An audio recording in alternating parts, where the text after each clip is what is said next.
Fully booked na raw punong-puno po, ibig sabihin niyan ang ilang hotel sa Tagaytay dahil sa dami ng turista na gusto ng malamig na pagsalubong sa bagong taon.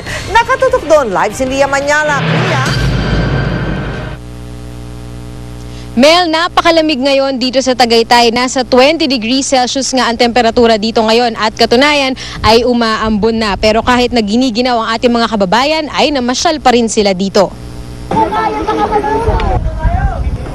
Mula pa nitong Pasko, marami ng turista ang dumayo dito sa Tagaytay. Iba raw kasi ang angking ganda nito, lalo na nang makapigil hiningang tanawin ng Taal Volcano. It's beautiful. And yes, it is my first time, and I've only been here for a couple days. They're very cold. I wasn't ready for the weather. Ang mga turistang ito mula sa Hong Kong nga, ikalawang beses nang pumasyal dito sa Tagaytay. Why did you come back? Just to get some memory, and I think the scene is great. So you're not scared? No, definitely not. Ilang taon man daw ang lumipas, hindi pwedeng kumupas ang hilig sa horseback riding pag nasa Tagaytay ka. At syempre, hindi rin kumpleto ang pagbabakasyon dito kung hindi ka kakain ng bulalo. Mas masaya dito kaysa sa Baguio kasi you spend less time traveling. Nandito ka na sa cold weather. It's cold. Good food. Good people. Ngayon pa lang, fully booked na ang maraming hotel. Sa Taal Vista Hotel nga, 40 rooms na lang ang hindi pa nabubuk para sa bisperas ng bagong taon. Kaliwat kanan din ang promo at discount ng mga hotel at restaurant para sa mga dito sasalubungin ang New Year. Ang engranding buffet sa Taal Vista Hotel, 2,300 pesos per meal kada tao. Discounted din ang mga kwarto. Oh, it's a long buffet. We will be having a special show. Of course, we will be featuring 2 popular bands and of course the dinner. Gustong-gusto ng mga tao with, of course, the spectacular fireworks. Po yung masarap sa amin, yung puto bumbong namin, tsaka yung bibingka. Pero kung exciting adventure ang hanap mo rito, sa halagang 150 pesos, pwede ka nang mag-zipline at cable car. Pwede ka rin makapag-interact sa mga hayop sa zoo. Enjoy. Bakit enjoy? Bakit daw? Kasi medyo kabado rin po ako. Masaya po. Isa rin daw sa dapat ninyong puntahan dito sa Tagaytay ngayon ay ang bagong luxury resort na ito kung saan buong taon ay Pasko. Para ka na rin daw nakapunta ng Amerika dahil may snow dito. Pwedeng maglaro at magpa-picture ang mga bata sa Santa House na ito. Sa 50 pesos entrance naman sa Picnic Grove, pwede ka nang maglatag at magbonding kasama ang pamilya. Para maging napakaganda ng experience sila dito sa Tagaytay. Tamang-tama na pumunta sila dito as early as possible.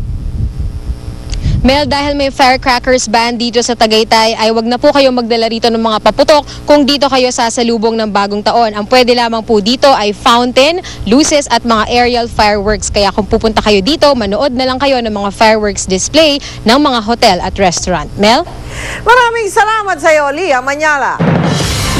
At bago po natin salubungin ang taong 2011, balikan natin ang ilang bagay na umiksena ngayong papaalis na 2010. Kabilang po dyan ang mga pagkain na tumatak sa panlasa ng mga nakatikim nito sa iba't ibang panig ng mundo. Yan ang tinutukan ni Lala Roque. Ngayong 2010, bumida ang ilang pagkain sa tingin pa lang busog ka na. Tulad nitong makukulay na donuts na pumatok sa mga taga-China. Pinalamanan pa ng ham at keso ang glazed donuts. Sa sobrang ganda naman ng itsura, parang hindi mo na gustong kainin ang cake na ito. Isa ito sa mga cake na tampok sa exhibit ng Edible Arts sa London. Nakipagtulungan ng artist sa mga food expert para maisakatuparan ang mga pagkaing work of art. Sa Italy naman, namumukod tangi umano ang pesto sauce na ito. Ang sangkap kasi nitong basil, tumutubo lamang sa isang bahagi ng Northern Italy. Ayaw namang patalo sa pasarapan ng tinapay ang dalawang bakery na to sa Montreal, Canada. Pareho nilang inaangkin na sila ang may the best bagels in the world. Ipinagmamalaki ng parehong bagel shop na niluto sa pugon ang kanilang mga tinapay. Ang sikreto raw ng isang bakery, nasa tamang paghahalo ng mga sangkap. Habang isa pang panaderya, dahil naman daw sa pagbabad sa honey water. Dekada na raw ang pasarapan ng dalawang bakery, pero sa huli, mga customer pa rin ang hurado. Lala Roque Naktuto, 24 Oras. Mistulang hulog ng langit sa ilang residente ng San Mateo, Rizal ang mga sakong itinapon sa isang tambakan ng basura roon. Ang laman kasi ng mga sako, daan-daang paris ng sapatos. Nakatutok si Cesar Apolinario. Sa unang tingin, mistulang tiyangge o bentahan ng mumurahing gamit ang pinagkakaguluhan ng mga residente rito sa Balante, San Mateo, Rizal.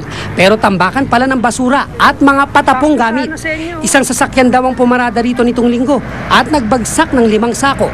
Ang laman, mahigit 500 sapatos. May kasama pang swelas at hulmahan ng sapatos. Pagbalik ko rito, meron na. Ay, tinignan ko sapatos. Ano, binagsak na lang? Siguro, binaksak na lang eh. Walang nakakita kung sino eh. Ang 7 taong gulang na si Gerald at ang kanyang ama napadaan lang dito. Tamang-tama raw ayon kay Gerald dahil walang nagregalo ng sapatos sa kanya ngayong Pasko. Swerteng maituturing dahil naka-jackpot siya ng sapatos na sakto sa kanyang paa. Magagamit daw niya sa eskwela. Mukhang bago pa, no?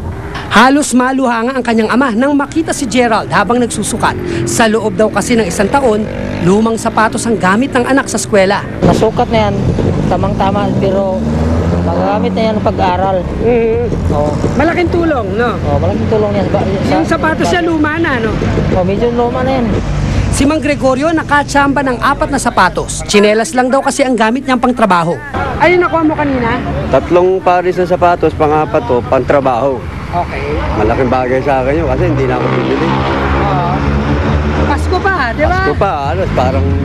di tama-tama. Tama-tama yun. Pinakaswerte ang mag-asawang Ligaya at Rogin Flores. Sapatero kasi si Rogin. Kaya kahit yung mga swelas, hulmahan ng sapatos at mga walang pares, pinakyaw nila. Tingin niya sapatero ang nagtapon ng mga ito na nag-iba na ng linya ng pagkakakitaan. Bilang sapatero, hulog ng langit na maituturing ang mga sapatos dahil kaya pa niyang ayusin at ibenta. Yung iba naman, magkagawi, di mo magkapares. Tingin mo mapapakinabangan mo? Sapatero ka, di ba? Opo. Yung iba po nakuha ko, mapapakinabangan ko yun. Pwede kong gawin ulit. Para sa mga residenteng ito, hindi mahalaga kung kanino galing ang mga sapatos o kung bago o luma ang mga ito. Ang importante, nadama nila ang diwa ng Pasko dahil maituturing na regalo ang mga sapatos na pakikinabangan nila sa pagpasok ng bagong taon. Cesar Apolinario, Nakatutok, 24 Oras. Patuloy pa rin ang pagbabalik tanaw natin sa 2010 sa mga lugar naman sa Pilipinas na pinakamagandang bisitahin. Yan po ang tampok sa butuhan ng ating Youth Scoopers. At narito ang top 10 sa 2010. Marami po nagtay mula ika-4 hanggang ika-10 pwesto. Yan ang Coron sa Palawan, Cebu, Tubataha Reef, Maynila, ang Baler sa Aurora, pati ang lungsod ng Davao at amusement park sa Enchanted Kingdom. Pangatlo ang Bohol. Pangalawa naman ang Puerto Princesa Subterranean River National Park sa Palawan. At pinakapatok daw ang Boracay. Numero 1 kay Naidrin ang Boracay dahil daw sa laki ng tulong nito sa turismo ng bansa. Namangha naman si John Fernel sa Subterranean River sa Palawan, kaya ito ang kanyang boto. Bohol naman para kay John Villanueva dahil sa Chocolate Hills na tanging sa Pilipinas lang daw matatagpuan. Pwede pa rin kayong sumali sa diskusyon para sa susunod na botohan para sa top 10 sa 2010. Abangan lang ang tanong sa www.twitter.com/GMA News at gamitin ang hashtag na top 10 sa 2010 sa inyong pagsagot.